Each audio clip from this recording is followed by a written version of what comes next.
Assalamualaikum warahmatullahi wabarakatuh. Waalaikumsalam warahmatullahi wabarakatuh. Salam sejahtera untuk kita semua. Sahabat Aru, kembali lagi kita di Teras Aru. Ya. Pada kesempatan kali ini kita menghadirkan salah seorang pemerhati pembangunan di Kabupaten Kolaka. Beliau adalah Bapak Dwi Dharma. Selamat bergabung. Selamat, Pak. Silaturahim lebaran kan. Iya. Gimana kabarnya, Pak? Alhamdulillah sehat. Ya. Kali ini kita akan bincang-bincang seputar tentang pembangunan pembangunan di Kabupaten Kolaka ya. Bapak melihatnya seperti apa sekarang untuk pembangunan kita ya? Yang pasti eskalasinya besar. Iya. Ya, karena saya kemarin setelah pindah tugas dari Sulawesi Utara kurang lebih tahun 2014. Iya. Saya datang saya sebenarnya sudah cukup exciting juga bahwa pembangunan sudah cukup oke lah dibanding sebelumnya saya tinggalkan Kolaka kan. Iya. Nah, tapi determinasi 10 tahun terakhir ini atau menjelang 10 tahun ini mulai dari 2015 kurang lebih 8 tahun ini eskalasinya cukup meningkat. Ya, dan sebenarnya di atas rata-rata sih. Cukup spektakuler sih kalau menurut saya untuk ukuran Kolaka yang kecil ini. Cuman pembangunan kan kita tidak bisa lihat hanya sekedar fisiknya aja ya. Nah, bagaimana masyarakat kemudian mengartikan pembangunan itu menjadi sesuatu yang menjadi bagian daripada dirinya, bukan hanya pemerintah. Karena selama ini kan selalu terpikir pembangunan itu urusan pemerintah, pembangunan itu urusan kita semua. Ya. Artinya harus ada keterlibatan masyarakat. Iya, keterlibatan yang penting bahwa mereka menyadari bahwa mereka terlibat. Itu bagian dalam proses itu. Bagian dari proses itu, termasuk bisa menjadi bagian daripada untuk akselerasi, bahkan juga bisa jadi penghambat. Ya, tapi kalau dia menyadari dia bagian daripada pembangunan, maka pasti akan berpikir akselerasi. Iya. Untuk Bapak sendiri melihatnya untuk sektor yang paling berkembang di sektor mana? Ada beberapa misalnya sektor pembangunan fisik yang cukup fundamental, misalnya rumah sakit kan. Pembangunan rumah sakit. Rumah sakit kita bisa melihat rumah sakit sebelumnya, terus yang sejak era Orde Lama dulu Orde Baru, terus kemudian ada rumah sakit yang ketiga kalau nggak salah ini yang cukup sebenarnya cukup besar, kemudian ini tentunya untuk mengantisipasi berapa puluh tahun ke depan. Dan ini termasuk cukup mewah lah untuk ukuran kabupaten seperti Kolaka. Dan ini sebenarnya lompatan yang cukup besar. Kemudian bypass misalnya juga bypass. Kemudian ada berapa rencana untuk jalan lingkar yang sudah digagas oleh pemerintah daerah dalam hal ini Pak Bupati, terus meskipun mungkin belum selesai semua, tetapi kan pembangunan itu bertahap. Nah, saya tahu ketika 2014 saya datang, bypass itu belum tembus. Di era Bupati ada berapa bupati yang terlibat sebelumnya, dan itu bertahap. Nah, kemudian sekitar 2017 kalau tidak salah mulai diefektifkan, ditembus. Sampai sekarang alhamdulillah ini menjadi salah satu pendorong dinamika ekonomi yang cukup besar di Kolaka karena bypass itu. Karena kita bisa bayangkan kalau kemarin kita lihat ada perputaran dampak efek yang sangat besar dengan terbukanya infrastruktur jalan itu.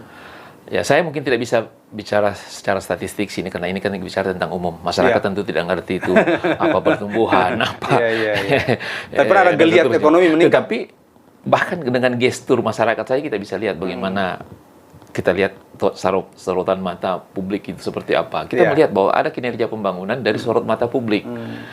Begitu teduh, tidak saling ini, tidak saling itu. Biasa-biasa saja. Kemudian memancarkan kebahagiaan. Dan itu angka yang sifatnya kualitatif. Kalau kuantitatif ya kita ke BPS. Karena ada indikator-indikator yang akan diukur. Untuk pembangunan ekonomi sendiri, Bapak melihatnya seperti apa untuk di Kolaka? Ya inilah, kalau ekonomi tentu sudah melibatkan banyak sektor. Jadi fisik hanya salah satu bagian daripada untuk membangun ekonomi. Nah, tetapi itulah tadi ketika masyarakat memahami fungsi infrastruktur untuk ekonomi, itu baru itulah pentingnya kita menyadari bahwa masyarakat itu harus menyadari bahwa pembangunan infrastruktur tertentu itu ke arah perbaikan ekonomi. Artinya tanggung jawab ini bukan saya tanggung jawab pemerintah semata, tapi masyarakat pun juga harus melibatkan diri dalam proses kegiatan pembangunan. Saya seperti itu ya. Ya harus dipahami bahwa masyarakat itu bagian sentral justru pembangunan. Masyarakat pemerintah itu hanya membimbing dan mengarahkan, steering, regulator, steering mengarahkan, yang mengatur regulasi dan seterusnya. Nah, tapi kadang-kadang masyarakat menganggap ini urusan pemerintah, ini urusan pemerintah. Padahal tidak seperti itu. Ya, contoh sampah misalnya. Ini urusan pemerintah. Padahal sebenarnya urusan bersama. Artinya pemerintah membuat regulasi, membantu masyarakat. Ya, kalau masyarakat merasa bahwa dia bagian daripada pembangunan, maka tentu sejak di dapur dia sudah mulai pilah-pilah sampahnya. Ya kan, mulai diatur mana yang mesti bisa reuse. Ya kan, dia reduce dulu, dia reuse dan seterusnya. Kemudian dia yang tidak bisa, kemudian dia bagaimana lah. Nah, ini semua dalam rangka juga supaya efisiensi pembangunan. Efisiensi pembangunan kalau bisa dipakai untuk buat jalan, untuk apalagi untuk pembangunan yang seharusnya masyarakat bisa tanggulangi misalnya. Ya sudahlah, kita bicara kalau negara lain misalnya bahkan saluran airnya bisa pelihara ikan. Kan itu mungkin masih jauh ya. Dan itu proses waktu perlu. Dan itu saya yakin bisa dengan keinginan semua pihak, saya kira bisa dilakukan untuk itu. Ya itulah pentingnya bagaimana membangun komunikasi yang lebih harmonis antara pemerintah dengan semua komponen, semua stakeholder termasuk masyarakat, perguruan tinggi, terus pemerintah terusnya, swasta dan seterusnya, sehingga kita bisa lebih efisien. Karena memang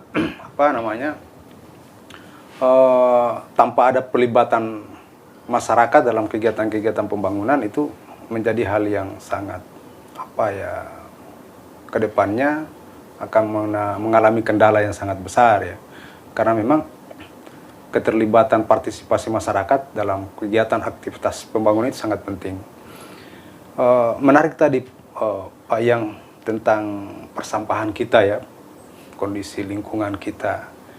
Kalau tidak ada partisipasi masyarakat, keinginan masyarakat untuk menjaga kebersihan ini sangat sulit kita wujudkan bahwa Kolaka menjadi Kolaka yang bersih, asri ya, seperti itu. Iya, ini kan sebenarnya sangat fundamental sebenarnya, karena dari sisi peradaban misalnya, dari sisi budaya, orang yang datang itu ketika dia datang di Kolaka, nengok ke saluran penuh dengan sampah, itu sebenarnya sudah kurang enak. Mereka pasti, ini Kolaka gimana ya? Nah, jadi ini perlu dipahami oleh semua pihak. Yang kedua, waterborne disease itu kan lahir dari genangan air yang ada di mana? Di sampah. Nah, ini panjang sampai ke ekonomi ini. Sampah ini sampai ke ekonomi nanti. Nah, ketika ini kemudian kita biarkan kemudian masyarakat tidak berpartisipasi secara penuh juga, hanya mengharapkan pemerintah, susah. Ya, susah dengan keterbatasan pembiayaan, urusan tenaga, dan kemudian kepentingan bersama, kepentingan publik lebih besar di situ. Nah, dengan adanya misalnya derajat kesehatan masyarakat terganggu dengan konteks lingkungan yang kurang bagus, itu kan berarti mempengaruhi produktivitas. Sakit-sakitan misalnya, ya kalau 20-30 hari hanya 10 hari bisa kerja, kan itu juga mempengaruhi ekonomi nanti jadinya, karena pasti produktivitas jadi berkurang. Nah, banyak hal-hal lain yang kemudian tentu pembiayaan pemerintah juga jadi besar, rumah sakit jadi penuh. Dari aspek ekonomi saja sebenarnya untuk Kolaka tidak perlu dikhawatirkan ya, karena memang banyak potensi-potensi yang perlu dikembangkan, yang mendukung untuk peningkatan ekonomi masyarakat. Ya, dengan kehadiran perusahaan-perusahaan pertambangan, saya kira ini menjadi salah satu faktor untuk bagaimana sebenarnya bisa mendorong ekonomi masyarakat itu sendiri ya. Iya, kita tentunya tidak terlalu berharap terlalu besar untuk ekonomi yang sifatnya sporadis seperti pertambangan yang bisa saja habis depositnya kan selesai juga. Nah, kita inginkan ada ekonomi yang sifatnya membangun ekonomi dalam konteks yang lebih fundamental misalnya. Seperti apa itu? Tentu kita basicnya kita kemana. Kita lihat bahwa Kolaka misalnya tidak hanya melihat kota Kolakanya ya. Kita harus melihat keseluruhan. Dari 12 kecamatan. 12 kecamatan ini. Nah, perlu mendorong adanya ekonomi ini sifat fundamental di masing-masing wilayah ini, kemudian kita membangun linkingnya, maksudnya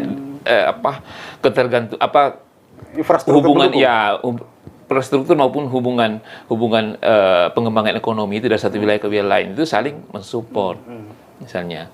Nah, ini yang harus sebenarnya lebih banyak komunikasi kepada publik ke arah mana pembangunan ekonomi kita. Dan ini tidak perlu berharap terlalu banyak juga dengan pemerintah, karena pemerintah dengan segala kesibukannya mungkin teman-teman dari LSM mungkin bisa membantu membangun komunikasi itu, seperti misalnya melakukan assessment.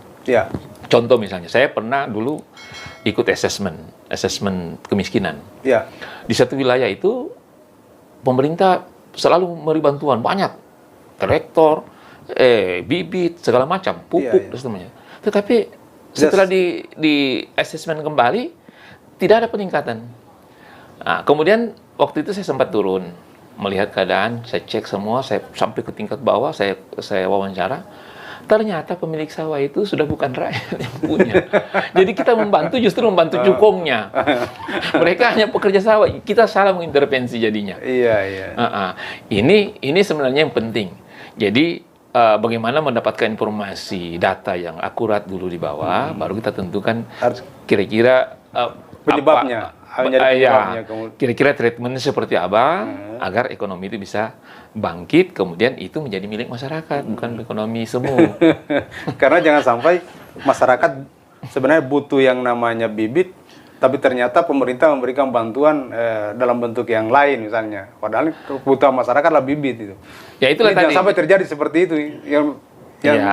Itu satu hal, tapi yang lebih penting lagi sebenarnya itu tadi harus mendapatkan informasi yang banyak dan akurat di masyarakat, termasuk potensi sumber daya manusianya. Apakah perlu dikembangkan atau perlu gimana atau perlu pendampingan? Kita kan punya PPL, punya apa segala macam di tingkat bawah. Tapi memang sektor kita kan yang lebih besar kan sektor pertanian. secara umum ya. Mungkin itu yang bisa kita kembangkan. Kemudian bagaimana membangun jaringan komunikasi dengan kabupaten lain agar kita betul-betul terdorong untuk mengantisipasi kebutuhan, bukan asal tanam produksi banyak kemudian justru added value-nya juga tidak besar. Untuk Kolaka kita hari ini ya, pembangunan yang prioritas itu yang sesuai dengan visi misi Kabupaten Kolaka ya. Itu di aspek ekonomi itu apa yang paling fundamental? Saya pikir kalau untuk ekonomi tentu sumber daya manusia nomor satu. Artinya kalau petani harus petani yang cerdas, peternak-peternak yang punya ilmu, ya kan, tidak sekedar karena kalau misalnya daerah-daerah tertentu yang sudah berkembang, itu 1 hektar itu cukup untuk menghidupi keluarga, kasih sekolah anak. Kita sekarang nggak bisa, makanya diekspansi. Tambah luas kebunnya, karena added value daripada luas areal itu tidak mencukupi. Nah, kalau misalnya dia punya anak mau sekolah, terpaksa makanya agak ramai perambahan. Karena mereka mengkalkulasi berdasarkan luasan. Padahal efektivitas 1 hektar itu bisa mungkin menghasilkan 10 hektar kalau dikelola secara profesional. Kemudian juga bukan hanya profesional. Bagaimana yang kita produksi itu yang dibutuhkan dan punya nilai value yang besar. Jangan kita nanam jagung kalau tidak butuh jagung, misalnya. Tapi ini contoh aja ya. Tentu kemudian kalaupun ada menggalakkan, ada misalnya pihak perusahaan juga mau terlibat untuk membangun ekonomi ini, ya harus dapat informasi yang jelas dulu. Tentu perguruan tinggi menjadi ujung tombak juga.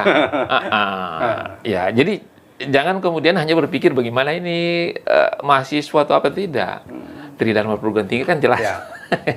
Penelitian, pengabdian dan jadi itulah pentingnya kerjasama lah mungkin dengan yang lain, bagaimana untuk tahap awal kita membangun basis data dulu. Itu saya kira itu penting dulu.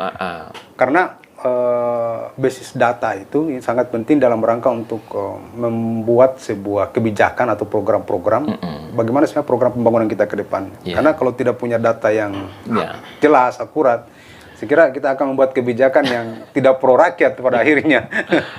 Saya pikir pihak pemerintah tentu akan senang sekali misalnya kalau masyarakat datang menyodorkan sebuah gagasan, kemudian dia tinggal meregulasi aja kan. Iya. Betul. Kalau dia mikir sana, mikir sini lagi, trial and error dan seterusnya kan jadi nomor satu itu waktu.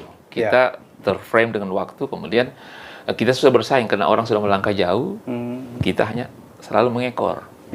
Nah, bagaimana kita membuat lompatan diferensial yang kemudian kita bisa melewati yang lain misalnya. Nah, sehingga kita jadi leader, nah, tidak jadi follower terus. Sebenarnya Kolaka tidak terlalu sulit, Pak, dengan kehadiran banyak usaha-usaha pertambangan yang ada di Kolaka ini. Saya kira tidak terlalu sulit untuk bagaimana bisa mengelola sumber daya alam, ya, dalam rangka untuk peningkatan ekonominya sendiri. Sebenarnya yang paling utama adalah sejauh mana keterlibatan, ya, kemauan daripada perusahaan-perusahaan ini untuk bersinergi dengan pemerintah daerah. Saya kira mungkin yang paling penting, Pak. Saya pernah dapat data dari BI terkait dengan kinerja sektor terhadap penerimaan tenaga kerja. Sektor pertambangan itu untuk 100 miliar investasi hanya 36 orang tenaga kerja yang terserap. Karena dia padat modal kan. Nah, kalau untuk sektor pertanian dengan jumlah yang sama 100 miliar itu bisa 1.500 tenaga kerja.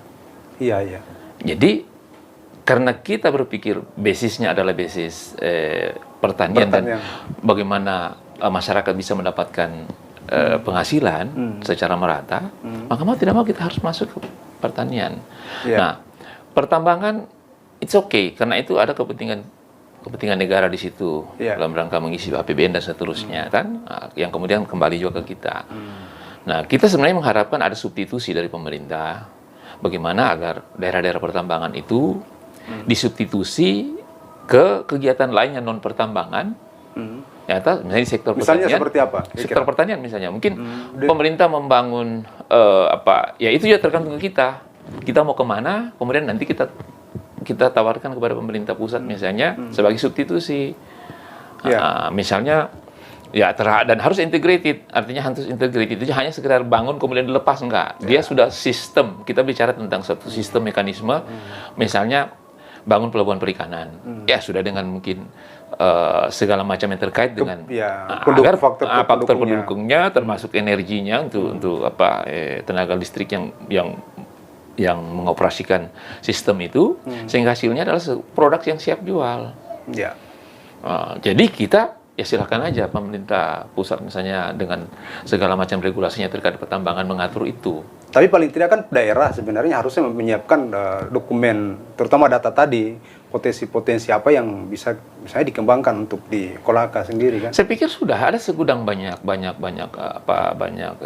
perencanaan di situ. Tetapi itu kembali lagi bagaimana kita membangun komunikasi dan perusahaan-perusahaan juga bisa masuk dalam bentuk CSR-nya misalnya untuk itu. Selama itu memang sudah bagian yang sebuah perencanaan yang matang.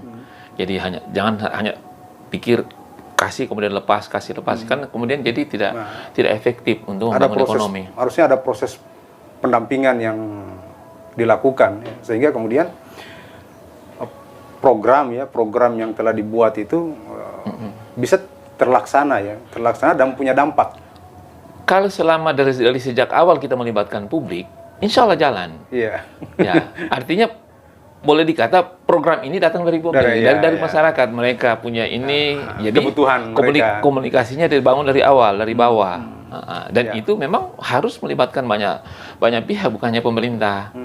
Saya lebih cenderung kalau misalnya masyarakat sudah datang dengan segala macam. Kami butuh ini. Kami punya ini, kau punya ini. Pemerintah tinggal menyiapkan saja. Oke, kalau begitu kamu butuh ini ya kali. Karena memang pemerintah regulator, bukan.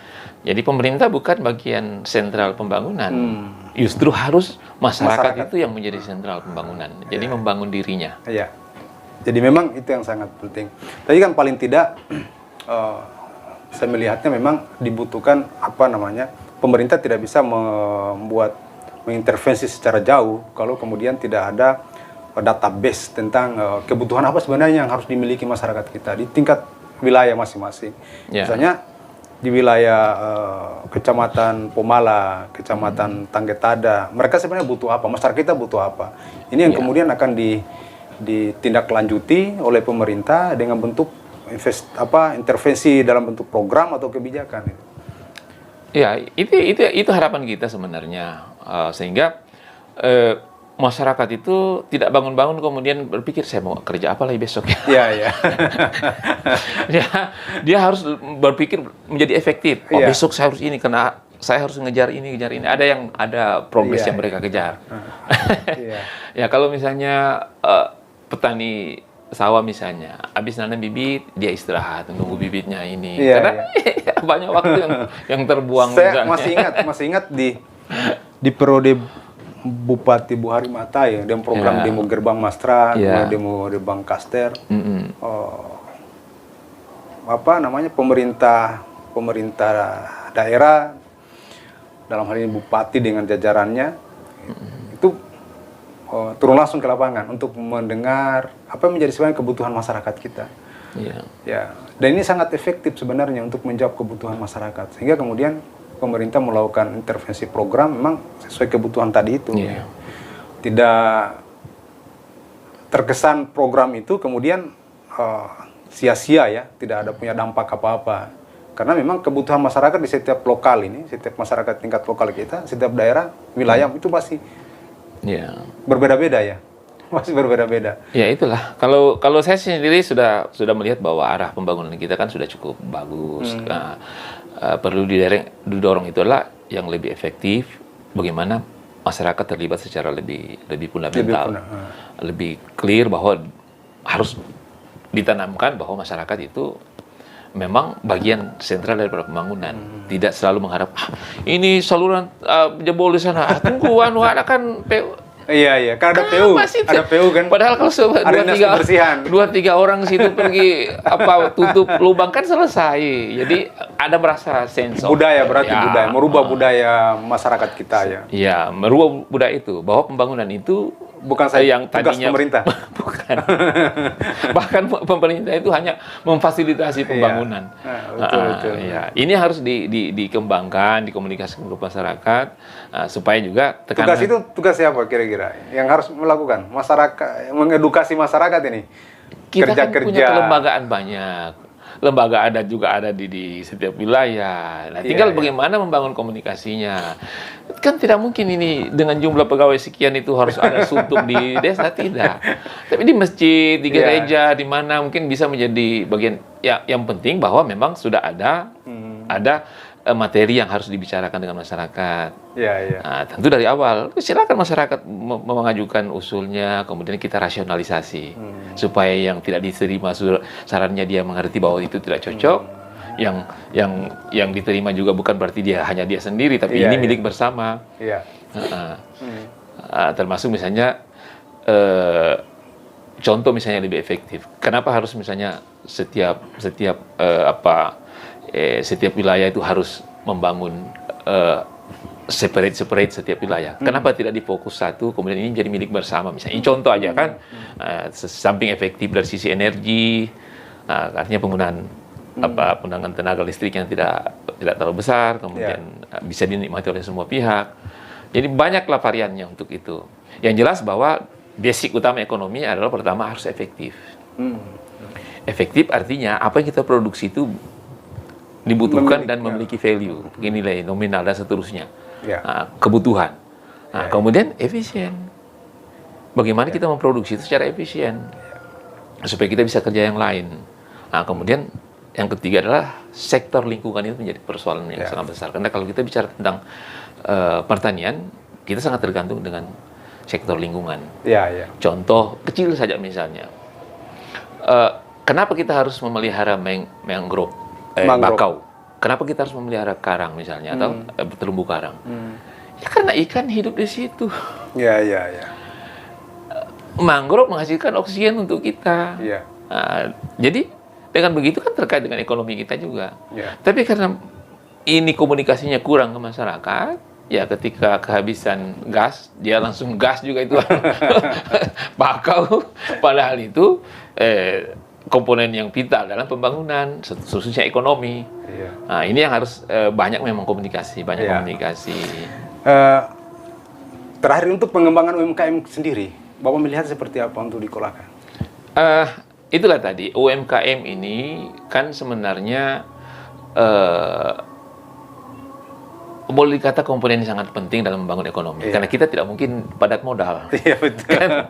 Tidak mungkin padat modal, ya tak? Tapi perhatian pemerintah terhadap pengembangan UKM ini saya kira sudah sangat luar biasa. Sudah sangat luar biasa. Iya. Tinggal sekarang bagaimana kita memetakan tadi seperti tadi basisnya. Kamu mau bikin apa? Iya, iya. Kemudian kebutuhan di luar itu, kebutuhan yang kau bisa penuhi itu berapa? Jangan sampai Betul. lebih atau kurang. Kamu kurang, kau rugi, tidak efisien namanya. Kalau lebih, kamu rugi. Betul lah. Nah, kemudian itulah pentingnya semua komunikasi itu dibangun. Iya. Komunikasi dalam membangun itu penting sekali supaya kita jadi efisien dan efektif. Nah, UMKM juga misalnya contoh misalnya rajutan. Ini mau kemana ini rajutan ini? Ya, betul. Jangan sampai kita produksi banyak Produksi cuma banyak jadi ternyata. pajang-pajang saja terus tidak ada yang beli. Terus animo masyarakat itu untuk rajutan itu seperti apa? apa, Harus ya? harus ada studi ke sana Tingkat itu. kebutuhan masyarakat kita seperti apa? Harus ada studi. Ya kan?